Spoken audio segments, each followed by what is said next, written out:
कृष्ण भगवान ने कौनत्य यह शरीर क्षेत्र कहलाता है। इसे जानने वाले का क्षेत्रज्ञ कहते हैं। इसे संपूर्ण क्षेत्र में क्षेत्रज्ञ मुझे ही जान। क्षेत्र और क्षेत्रज्ञ का किसे ज्ञान है?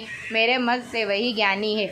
यह क्षेत्र कैसे रूप का है, उसमें कौन कौन विकार होते हैं, उसकी उत्पत्ति किस प्रकार से हुई तथा क्षेत्रज्ञ का क्या प्रभाव है इत्यादि बातों को संक्षेप में कहता हूँ, सुनो। अनेक ऋषियों ने अनेक प्रकार के छंदों में इसको बताया है। वेदों ने भी पृथक पृथक वर्णन किया है तथा हेतु वाले ब्रह्मसूत्र पदों करके भी ज्ञान निश्चित किया गया है। पंच महाभूत अहंकार, बुद्धि, अव्यक्त प्रकृति, 10 इंद्रियाँ, मन तथा पांचों इंद्रियों के विषय एवं इच्छा, देश, सुख दुख, संघात, चेतना, घृत तथा इनके समूह संक्षेप में क्षेत्र क्षेत्रज्ञ के यही विकार है। मान एवं पाखंड से रहित अहिंसा, सहनशीलता, सरलता, गुरु सेवा, पवित्रता, अपने मन का संयम, इंद्रियों को विषय में विरक्त, अहंकार रहित और जन्म मृत्यु बुढ़ापा रोग दुख आदि दोषों को देखना, पुत्र स्त्री ग्रह इत्यादि से आसक्ति न करना तथा इनमें अपनों के सुखी दुखी न मानना एवं इष्ट अनिष्ट की प्रकृति के में हर्ष विषाद रहित रहना, अन्य भाव से मेरी अन्य भक्ति करना, एकांत में रहना, जन समूहों में रहने से विराग सदा संपन्न रहना कि मैं परमात्मा का ही अंश हूँ, ज्ञान प्राप्ति के उद्देश्य से मोक्ष को सबसे श्रेष्ठ मानना, इसे ही ज्ञान कहते हैं। जिसको जानकर वही अज्ञान है। सब देह का स्वरूप वर्णन करते हैं। जिसको जानकर मनुष्य मोक्ष को प्राप्त होता है, वह आदि रहित बड़ों से बड़ा अकधन्य होने से सत्य ही कहा जाता है और ना असत्य ही कहा जाता है। सब और उसके हाथ और चरण है, सब और नेत्र, सिर और मुख है। वही जगत में सबको घेरे हुए है। वह सब इंद्रियों के गुण का प्रकाश है, पर अनेक उनके कोई इंद्रियां नहीं है। जिसकी किसी से आसक्ति नहीं है, पर जो सबका आधार है, जो स्वयं निगुण होने पर भी गुणों का भोगता है, जो भूतों के बाहर भीतर है तो भी चर और अचर है, जो अंत समुक्ष होने के कारण जाना नहीं जाता, जो दूर भी है और निकट भी है, जिसे विभाग नहीं होने पर भी जो भिन्न भिन्न भूतों से समान विभक्त रहता है। समस्त भक्तों का पालन, नाश और उत्पन्न करने वाला वही शेष है।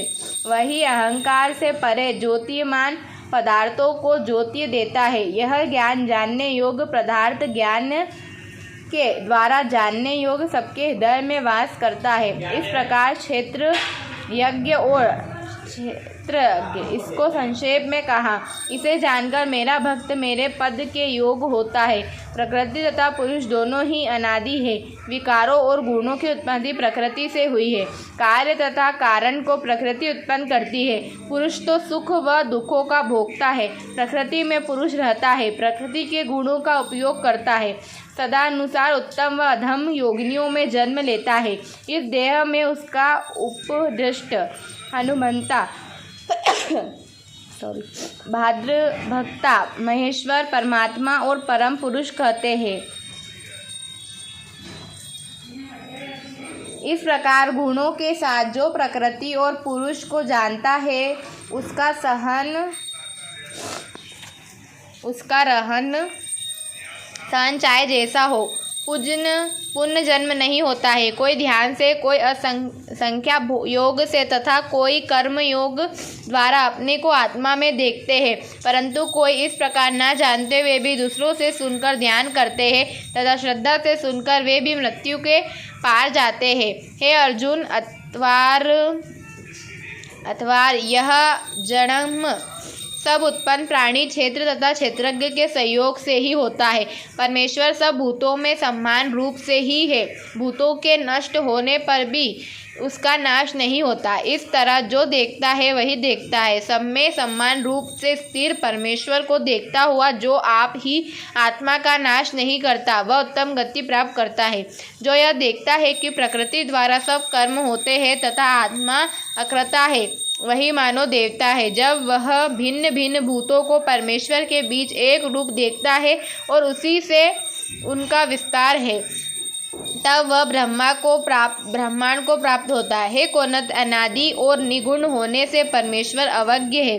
शरीर में रहता हुआ भी वह कुछ नहीं करता, उसमें ऐसे लिप्त नहीं होते जैसे आकाश स्वर्ग व्याप्त होने पर भी किसी से नहीं मिलता, उसी भांति देह में सर्वत्र व्याप्त यह आत्मा भी इसमें लिप्त नहीं होते। हे भरत, जैसे एक ही सूर्य समस्त लोक को प्रकाशित करता है, वैसे ही क्षेत्रज्ञ समस्त क्षेत्र को प्रकाशित करता है। जो लोग ज्ञान दृष्टि से क्षेत्र और क्षेत्रज्ञ के भेद तथा भूतों की प्रकृति को देखकर मोक्ष का उपाय जान लेते हैं, वे परम पद को पा लेते हैं। इति श्रीमद्भागवत गीता का 13वां अध्याय संपूर्ण।